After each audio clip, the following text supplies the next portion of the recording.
20 minutes ago, so I'm going to go ahead and get it started. Going to give you a lot of information here, starting off with the tropics, of course, well, exclusively talking about the tropics, really, but we'll start with a couple of storms that hopefully won't ever bother us. They are out there, and they are hurricanes. Hurricane Isaac and Hurricane Helene. Both of those came off Africa and formed into hurricanes in the last couple of days. Meanwhile, Florence came off Africa as well. That's this time of year where things typically tend to come from in terms of hurricane formation. That's the one we obviously want to focus our attention on. Couple of things are going to determine where it goes eventually. We've been talking about the high pressure to the north. Well, originally we were talking about this cold front and whether it could pick it up or not. Then we said high pressure building over the northeast would affect it, and it will. But down in the Caribbean, we have an area of low pressure forming. If that were to start forming, there's a chance it could pull this storm, a couple hundred miles off its intended path. So we're going to have to watch that. So none of this is set in stone. The storm has been intensifying rapidly, then weakening rapidly, then intensifying rapidly. The latest is at 140 sustained mile per hour winds, gusts to 165. Likely going to stay a Category 4 storm with some fluctuations based on the water temperatures it goes over, based on eye wall replacement cycles, likely to then late sometime Tuesday afternoon into Tuesday evening come on shore somewhere between Georgetown, which is halfway between Charleston and Myrtle Beach, somewhere between around Georgetown, South Carolina, and Cape Hatteras. Where it goes from there is really going to determine the kind of impacts that we have, plus where it lands initially. It's a lot different if the storm lands down here near Myrtle Beach and heads over here into eastern Tennessee for us than it is if it makes landfall around Morehead City and heads up here near Emporia. Huge, huge difference with those two scenarios. So if this had been even a few years ago, you would have not had a cone yet that showed day 4 or day 5.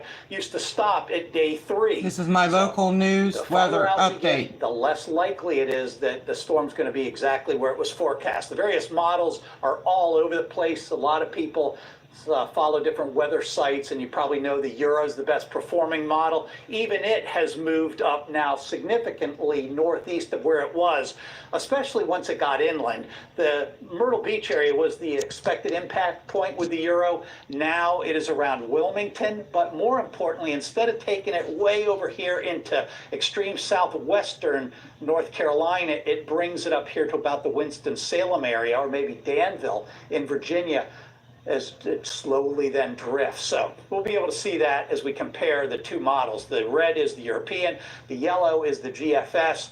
We don't think this one is right. The odds are pretty minimal and small that that ends up being right. You can see the difference between North Carolina's southern banks, or even south of there near Wilmington for the red, which is the Euro, or getting up here near Hatteras and sort of swinging around for a day or two or more before coming back.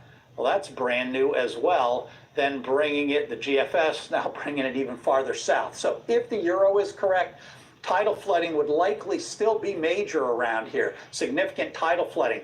Winds of tropical storm force would cause mainly damage to trees, not so much structural damage to roofs and that kind of thing.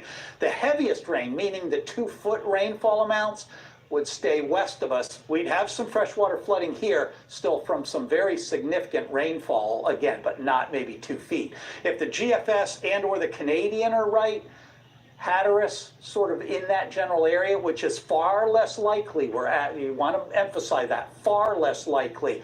We'd have significant, in fact, severe tidal flooding unlike anything we have seen around here in a century.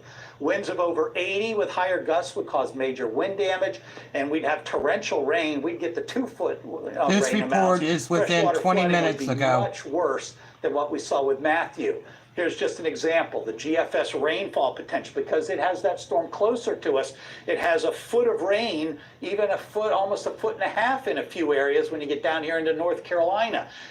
And heavy amounts out in western Virginia, catastrophic flooding in the mountains. Whereas the European, so that was the GFS rainfall. I think I might have misspoken, the GFS rainfall. The European has 4, 5-inch rain amounts for most of us, and then we start getting 6, 8, 9-inch rains.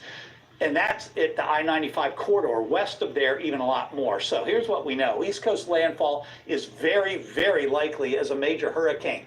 Where that will happen is still not clear. It's extremely likely, almost a guarantee, that we're going to have heavy, prolonged rainfall after landfall, and we'll just have to wait and see where that ends up. The probability of tropical storm force winds, 100% for North Carolina around here, roughly on the order of 40, so let's see, 10, 20, 30, 40, 50, 60% chance, 70 even in a few southern areas, that we get tropical storm force winds. That's sustained, again, over 40 miles per hour. Chance of getting hurricane force winds, 10, 20, 30% across our immediate area, and then obviously much, much higher down to the south. So with Florence, what are the flood threats? Well, flooding is a major concern from two different types of flooding. Rainfall flooding, but storm surge predictions range from a low of around 6 feet of mean lower low water. Low tide is roughly 2.5 feet around here. So 6 feet would be 3.5, 4.5, 5.5. That'd be 3.5 feet above normal for a tidal surge. That's the low end. The high end puts it up around 9.5 feet above mean lower low water. That is 1.5 feet above Isabel. Again, that's only if the storm were to come over Hatteras and sit there for a few days. We do not think that is likely. It is a slight possibility, however, so we have to give you the range of what is possible so that you can plan whether you want to face the odds or not. So again, that's the very latest with Florence. We'll have a lot more information. I'll have a Facebook Live so you can ask some questions, give almost the exact same information, but with a little bit of feedback from you, the viewer. That'll happen roughly 7 o'clock, we think, on Facebook Live. And then, of course, we'll have a complete update coming up this evening. Thanks for watching. God bless everybody. Be safe.